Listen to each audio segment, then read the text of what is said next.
I always treasured the time I spent with Rabbi Sachs. He was a wise and gracious man, and above all, he was a leader of immense vision. I saw this myself. Bagi yang mengikuti perkembangan sejarah dunia atau mengamati tokoh-tokoh paling berpengaruh di dunia, pasti sudah tidak asing lagi dengan nama Rothschild. Tokoh yang bernama lengkap Evelyn de Rothschild merupakan salah satu anggota dari keluarga Rothschild. Evelyn adalah seorang analisis dan juga penasihat keuangan untuk Ratu Britania Raya atau Inggris, yaitu Elizabeth II. Bisa dibayangkan betapa kuat pengaruh dari Rothschild dengan posisi tersebut. Bisnis keluarga konglomerat Yahudi asal Jerman tersebut berporos di bidang perbankan. Selain itu, mereka juga mengembangkan bisnis di bidang lain seperti properti, layanan keuangan, energi, pertambangan, pertanian, organisasi nirlaba, hingga bisnis pembuatan anggur. Kontroversi dan teori konspirasi muncul ke permukaan bahkan pada saat pandemi, di mana terdapat kecurigaan keluarga Rothschild pemegang paten pelacakan pasien infeksi COVID-19 serta pengujian COVID-19 sejak tahun 2015 silam. Seperti yang dikutip dari CNBC Indonesia, walaupun klaim tersebut tidak benar, namun tetap saja menimbulkan kecurigaan. Sebenarnya siapa mereka? Lalu seberapa besar warisan kekuasaan keluarga Rothschild? Dan benarkah mereka terlibat dalam berbagai konspirasi sebagai orang-orang Yahudi yang menjalankan dunia? Untuk mengetahui jawabannya, mari kita telusuri lebih dalam mengenai keluarga konglomerat yang satu ini. Namun sebelum itu, pastikan Anda sudah subscribe pada channel ini sebab dukungan Anda adalah tujuan bagi kami. Siapa keluarga Rothschild? Nama Rothschild itu sendiri dipercaya berasal dari bahasa Jerman, yaitu Zum Rothenschild, yang artinya di perisai merah. Seperti sudah disinggung sebelumnya, Mayer Amschel Rothschild adalah anggota keluarga Rothschild yang paling pertama yang mendirikan bisnis keuangan keluarga. Pekerjaannya kala itu disebut sebagai Korfaktor atau juga Korjo, yang merupakan orang yang mengurus masalah keuangan atau juga meminjamkan uang bagi keluarga kerajaan dan juga bangsawan Eropa, terutama di Jerman. Karena Rothschild adalah salah satu dari sedikit orang Yahudi yang bersekutu dengan bangsawan Jerman, dan juga karena dia mengurus sebagian besar uang mereka, dia dan 5 putranya bisa memiliki keuntungan sosial seperti tinggal di istana atau di luar perkampungan Yahudi sembari menyebarkan pengaruh mereka. Saat revolusi Prancis dimulai sekitar tahun 1789, di mana anggota kerajaan Prancis digulingkan dan dikirim ke guillotine, kerajaan perbankan Rothschild sangat diuntungkan dari revolusi tersebut. Orang Austria saat revolusi Prancis meminta Rothschild untuk membantu memperlengkapi tentara Austria dengan senjata, seragam, dan juga sebagainya. Rothschild yang menyadari bahwa dia bisa mendapatkan lebih banyak untung dari negara-negara selain Austria, mengirim ke-5 putranya untuk hidup di kota-kota terbesar di Eropa seperti Prancis, Wina, London, dan juga Frankfurt. Tujuannya bukan supaya putra-putranya bisa berlibur, melainkan supaya mereka bisa menyebarkan industri perbankan Rothschild ke seluruh dunia atau seluruh Eropa, karena pada masa itu yang disebut sebagai dunia adalah Eropa. Dengan adanya ke-5 putra dari Rothschild di tempat-tempat terpenting di Eropa pada masa itu, berdirilah bank pertama yang dibuka di luar negeri. Bank Rothschild memberikan pinjaman kepada berbagai pemerintah untuk membiayai perang selama beberapa abad, yang membuahkan keluarga Rothschild berbagai kesempatan untuk mengumpulkan obligasi dan juga membangun kekayaan tambahan dalam jangkauan berbagai industri. Tapi sayangnya pada tahun 1811, setelah hampir beberapa dekade bekerja dengan pemerintah top di Eropa, Rothschild yang asli, Mayer Amschel Rothschild, meninggal dunia. Tapi untungnya dia sudah memberikan ke-5 putranya beberapa instruksi ketat tentang bagaimana dia ingin banknya dijalankan agar banknya tidak runtuh setelah kematiannya, dan juga memerintahkan putra tertuanya untuk menikah supaya garis keturunannya akan mengelola bank-banknya. Itulah salah satu alasannya mengapa Rothschild sampai saat ini masih merupakan bank keluarga, dan juga alasan mengapa pohon silsilah Rothschild sangat-sangatlah besar. Mengapa keluarga Rothschild begitu penting? Keluarga Rothschild adalah keluarga yang sangat kaya di dunia dan mereka adalah keturunan Yahudi. Moyang mereka adalah Mayer Ameskul Rothschild, seorang bankir asal Romawi suci. Ayah dari Mayer adalah seorang pemilik penukaran mata uang asing. Karena itu, jiwa bisnis telah tertanam dalam diri Mayer. Sejak itu, anak dan cucu dari Mayer terus meneruskan usahanya dan bahkan menjadi lebih dan semakin besar. Ada yang bahkan sampai menjadi konglomerat besar dan juga bangsawan. Disitulah dimulainya legenda keluarga Rothschild. Keluarga ini kemudian menyebar ke seluruh dunia dan menjadi sangat patriotis kepada negara mereka masing-masing. Dan mereka menjadi tokoh penting dalam setiap perjuangan negara mereka masing-masing. Itulah sebabnya mereka menjadi sangat terkenal di banyak negara. Tetapi keluarga mereka walau telah tersebar ke banyak negara, keluarga terbesar mereka dengan anggota terbanyak berada di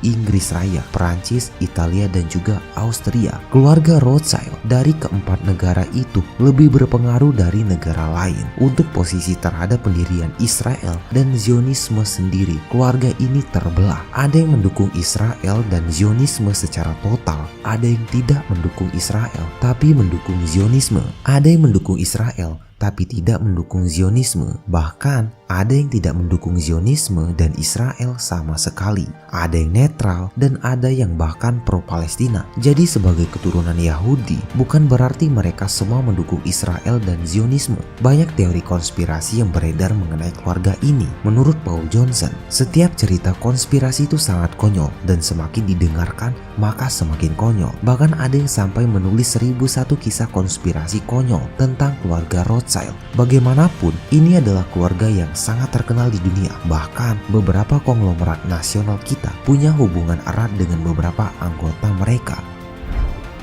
Bagaimana pengaruh keluarga Rothschild terhadap dunia? Pada tahun 1790, Rothschild akan mengendalikan perputaran uang di seluruh negara. Setelah 230 tahun, keluarga Rothschild akhirnya berhasil memiliki atau mempengaruhi hampir semua bank sentral di dunia. Hanya 3 negara di mana bank sentral tidak menerima tambahan modal dari dinasti Rothschild, yaitu Iran, Kuba, dan Korea Utara. Hanya saya yang bisa menerbitkan dan mengendalikan uang di suatu negara. Dan saya tidak peduli siapa yang menulis hukumnya, ungkap Mayer Rothschild saat itu. Terbukti, 1 tahun setelahnya, Rothschild berhasil mengendalikan perputaran uang di Amerika Serikat melalui wakil dari kabinet Washington, yaitu Alexander Hamilton. Saat itu, Amerika Serikat mendirikan bank sentral bernama First Bank of the United States. Bank tersebut akan dimiliki keluarga Rothschild selama 20 tahun sebagai penanam modal di bank tersebut. Pada tahun 1811, hak Rothschild atas kepemilikan bank tersebut habis. Anaknya pun meneruskan perjuangan sang ayah untuk mengakuisisi bank dan berhasil dengan didirikannya Second Bank of United States. Selama ratusan tahun, keluarga Rothschild dipercaya mempengaruhi para pemimpin negara, pemerintah, dan juga kabinet. Keturunan keluarga Rothschild lalu menempatkan orang-orang kepercayaannya dari keluarganya untuk mengatur dan juga mengendalikan bank-bank sentral tersebut. Keluarga Rothschild juga mengendalikan tiap pemerintahan di level makro dan tidak takut pada apapun. Tak heran, sekarang keluarga keturunan Jerman tersebut juga berhasil mengoperasikan bank keluarganya di 40 negara di dunia. Mayer Rothschild takut kekayaannya akan berkurang karena anaknya menikah dengan wanita biasa. Maka dia pun meninggalkan wasiat agar keluarganya menikah dengan saudaranya sendiri. Ketakutan harta keluarganya berkurang, Mayer Rothschild meninggalkan surat wasiat yang harus dipatuhi semua keturunannya. Pertama, sejumlah jabatan utama dalam bisnis hanya boleh dipegang keturunan Rothschild dengan 10 anak. Dia mengatakan hanya anggota keluarga laki-laki yang boleh terlibat dalam bisnis keluarga. Seluruh keturunan Rothschild harus menikah dengan sepupu-sepupunya sendiri guna melestarikan kekayaan keluarga. Dia juga meminta anak dan cucunya untuk merahasiakan inventaris publik mengenai tanah Rothschild. Berapapun warisan yang ditinggalkannya tidak boleh dicampuri hukum apapun. Putra tertua dari putra tertua akan menjadi kepala keluarga dan hanya bisa diganti jika memperoleh persetujuan dari sebagian besar anggota keluarga. Pertanyaannya, apakah benar Rothschild menguasai bank sentral di seluruh dunia? Jawabannya mungkin benar. Saat ini beberapa laporan menyebutkan Rothschild merupakan kekuatan dinasti perbankan terkenal seantero Eropa. bahkan dunia. Keluarga itu diduga memiliki kekayaan 350 miliar US dollar atau setara dengan 5.035 triliun. Meski begitu, belum ada sumber yang menerangkan ini secara pasti. Namun salah seorang anggota keluarga itu, yaitu Benjamin de Rothschild, sempat menjadi salah satu orang terkaya sejagat versi Forbes. Apa sisi gelap dari keluarga Rothschild? Pertama, mempertahankan kekayaan dan keturunan keluarga. Hegemoni Rothschild di beberapa negara tentu membuat Mayer khawatir akan posisi dan harta keluarganya. Sebelum Mayer Rothschild meninggal, keinginan untuk menjaga harta tetap dalam keluarga membuatnya meninggalkan sebuah instruksi, yaitu penanganan finansial keluarga. Instruksi tersebut meliputi sistem patrilineal dalam memberikan warisan, dan keturunan perempuan sebaiknya tidak mengambil alih warisan keluarga langsung. Alhasil, keputusan ini memberikan dorongan akan perkawinan dalam keluarga untuk mempertahankan harta kekayaannya. Mengutip laman Investopedia, dari 36 perkawinan yang terjadi dalam rentang waktu 1824 hingga 1877, 30 diantaranya merupakan perkawinan dalam keluarga, yakni antar sepupu. Yang kedua, Rothschild memegang kendali COVID-19. Sebuah dokumen menyebutkan bahwa keluarga Rothschild memegang paten pelacakan pasien infeksi virus corona. Sebuah akun Facebook bernama Mike Walden pada 23 Oktober tahun 2020 mengunggah bukti aplikasi paten Amerika Serikat untuk sistem dan metode pengujian COVID-19 yang diajukan pemohon bernama Richard Rothschild. Permohonan tersebut bertanggal 17 Mei tahun 2020. Dalam statusnya, dia menyatakan Rothschild memiliki paten pengujian COVID-19 sejak tahun 2015.